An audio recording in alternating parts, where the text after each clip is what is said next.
So Blue Jay fans, this season already is better than last year.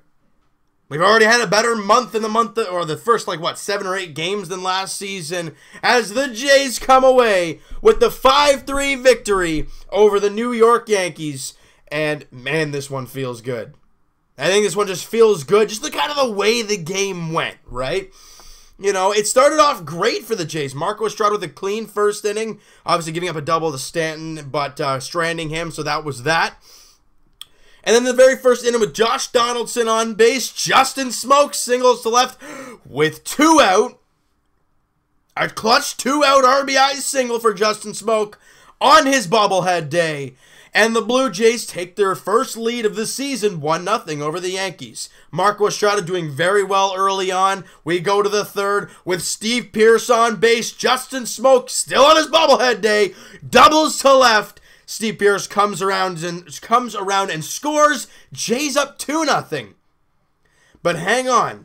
Top 5, again, a walk to Drury, Tyler Austin to the plate, and he hits a home run, and we're tied. Oh, that just sucks. But it gets better, Jays fans. Don't you worry about that. In the 6th inning, Kevin Pillar on base, with Luke Maile. With Luke Maile at the dish, and he singles to left. Pillar comes in to score. Jays got their lead back. It's 3-2 Bluebirds. But in the next half inning, the top of the 7th, Tyler Austin up again, and he hits another home run. And that against Marcus Stroman as well.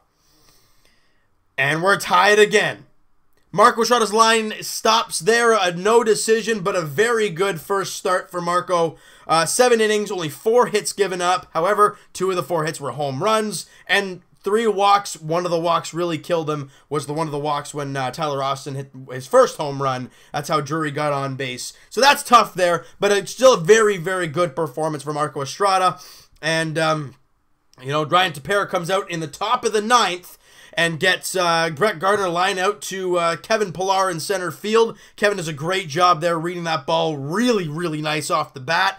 And then Aaron Judge up. And where do you think they pitch him? Inside. The big man, long arms, big guy, inside, goes down looking strike 3. Stanton up, he goes and walks, and then Didi Gregorius, he pops out to Luke Maile, and that is all she wrote for the top of the 8th inning. Big job there to get Gardner. I mean, you didn't get Stanton, but you got Gardner. You went through Gardner, Judge, Stanton, and Gregorius, the main part of that order, and you got through it. In the bottom of the 8th, Yervis Solarte. And this is Dylan Betances, by the way, on the mound. And he gets behind in the count. And Solarte looks fastball. And boy, oh boy, does he get a fastball up in the zone. And Solarte just hammers it to straightaway center into the flight. Well, barely in the flight deck, but it made it there. And the Blue Jays get their lead back 4-3.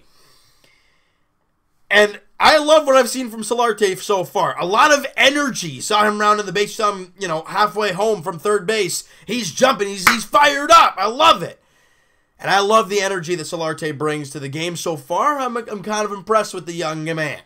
I mean, he is not obviously very, very young, 30 years of age, but he's young to the team.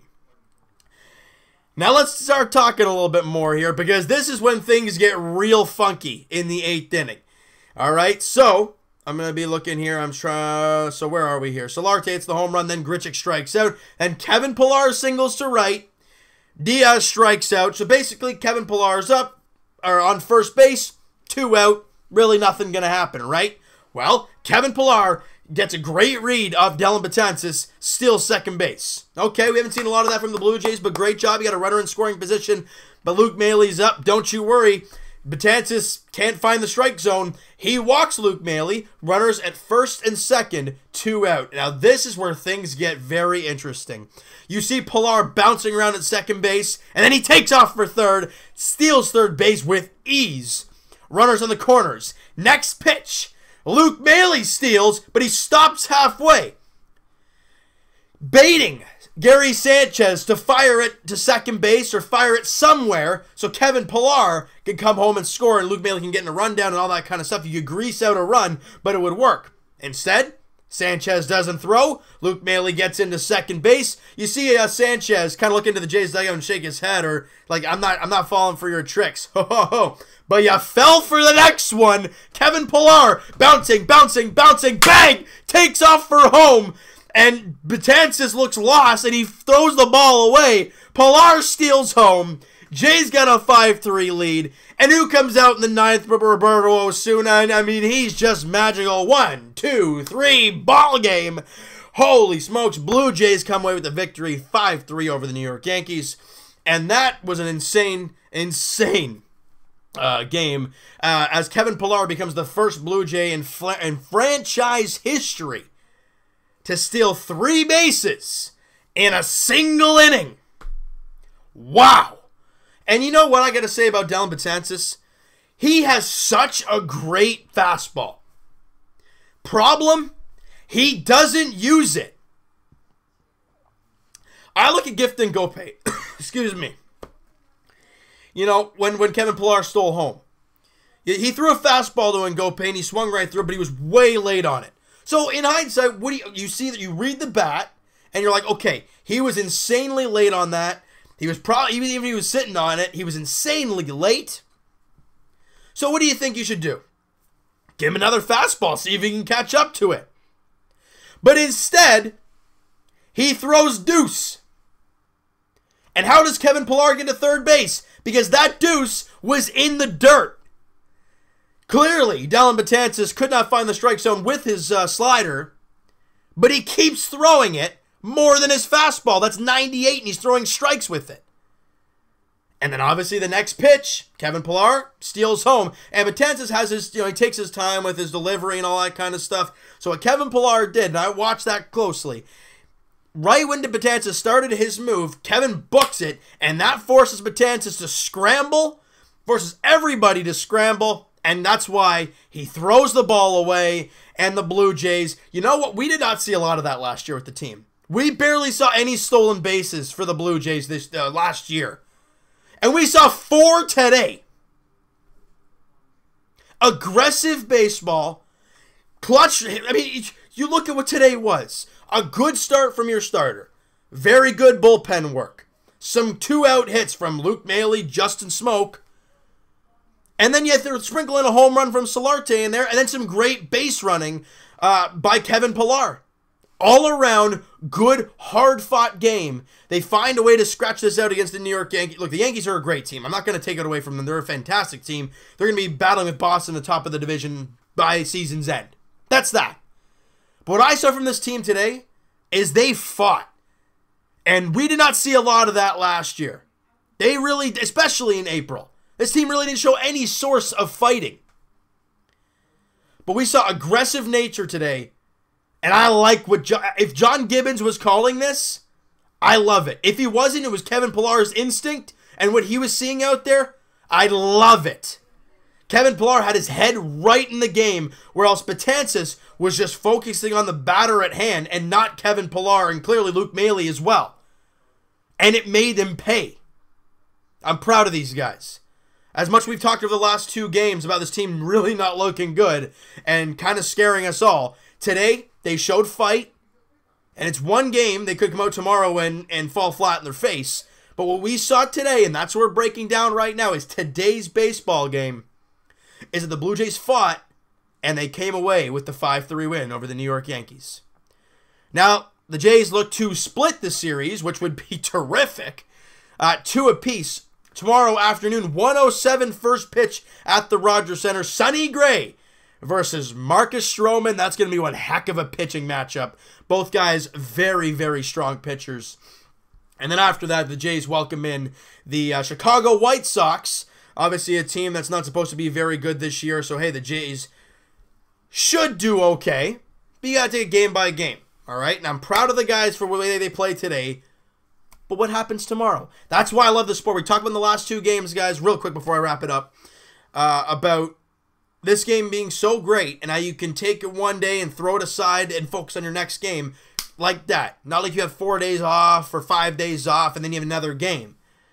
It's every single day. You have a tough game, put it behind you, move on to the next one. That's what the Jays have done over the last 2 days. They came out today with a purpose, and they got the win. I'm proud of these guys. All right, yeah, you know, what was that? All right, you guys, that's going to do it for this one. If you guys enjoyed this video and you guys enjoyed this game, smack that like button. I do appreciate that. Hit the subscribe button if you guys have not already. Comment down below what you guys think of this game. What was your favorite play of the game? Was it the home run by Solarte? Was it Roberto Osuna with the strikeout looking in the 9th inning? Or was it Kevin Pillar rounding the bases via steals? I want to hear what you guys have to say. Also, who's your player of the game? Justin Smoke went 3 for 4 in this game as well. I'm very proud of him and the rest of the team. Look, the Jays had 9 hits. They progressively got better.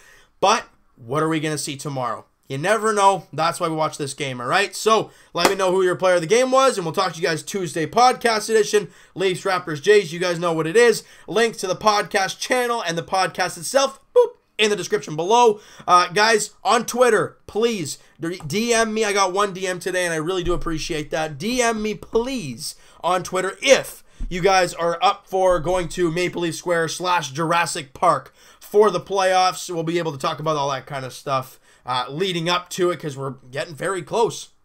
What, 4 games left for the Leafs and 6, 7 games left for the Raptors, so we're getting real close. Want to kind of get things sorted out when it comes to that for you guys. So let me know on the Twitter all about that, you guys, what your guys' plans are for Jurassic Park and Maple Leaf Square, right? So we'll talk to you guys later tonight, Raptors edition, as they're taking on the Boston Celtics, looking to win their 2nd straight and start this crazy 3-game stretch on a good note.